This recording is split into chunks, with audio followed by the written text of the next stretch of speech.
Sir बदल या बरकरार? देखिए, मैं तो पहले से कह रहा हूँ बहुत क्लोज कंटेस्ट है और इस मुकाबले में कुछ भी हो सकता है। पहली बार बीजेपी ने इतनी कड़ी टक्कर दी है। 2021 में भी 200 का नारा था, लेकिन वो टक्कर जमीन पर नजर नहीं आ रही थी। इस बार नजर आ रही है। उसके बावजूद अगर हर्षवर्धन जी, मोदी जी और अमित शाह के 200 पार के नारे को थोड़ा सेफ खेलते हुए 154 बोल रहे हैं, तो मान लेना चाहिए कि टक्कर बहुत नज़दीकी है, नतीजा कुछ भी हो सकता है।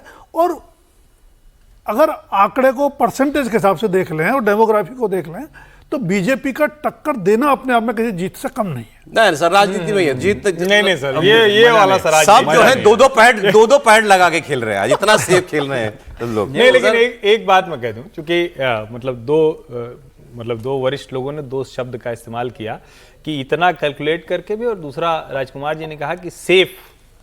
ये सेफ वाला मसला नहीं है। और मेरा ये मानना है कि देखिए, जनता तय करेगी, हम आप क्या तय करेंगे किसी अनुमान के आधार पर।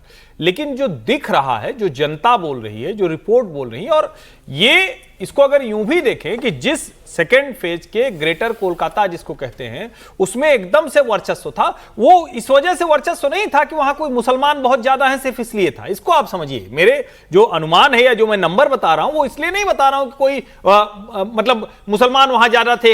ये भारतीय जनता पार्टी ने तृणमूल के मध्यम वर्ग, तृणमूल के भद्र लोग, तृणमूल के कारोबारी जो उसका कैडर थे, उनको ब्रेक किया है। कलकत्ता शहर का मन बदल गया। ये कलकत्ता शहर का मन बदला है। ये जितने लोग, और चूंकि और जगह पर क्या होता है, भाजपा शहर से गांव में जाती है, बंगाल में गांव से शहर में आई। कलकत्ता का मन बदला है सर, लग रहा है आपको?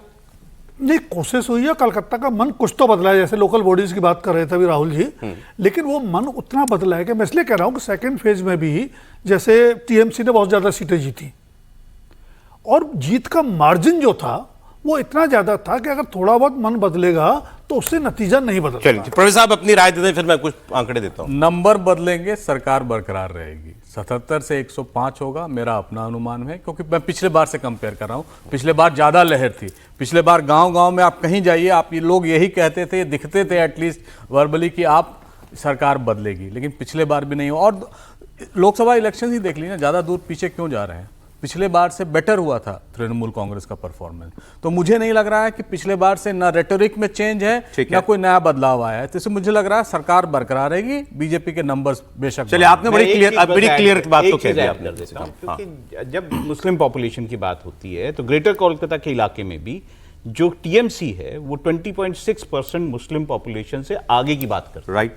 तो इसलिए ये कड़ा मुकाबला है, क्योंकि वो वोट जो है वो बीजेपी को नहीं जाने। देखिए, ग्रेटर कोलकाता का कैलकुलेशन सीधा सा है। 42% बंगाली हिंदू, 34% या 36% नॉन बंगाली हिंदू और 20% मुसलमान। ये कोलकाता का गणित है, जहां पर हम मानते हैं 35 सीटें मानते हैं। जी, पूरा चुनाव हमने डिस्कशन तो बहुत सारे एस्पेक्ट्स पे किया ना पूरे दौरान। ये पूरा चुनाव हिंदू वोटों में डिवीजन का है, मुस्लिम वोटों में डिवीजन का नहीं है। बिल्कुल सही।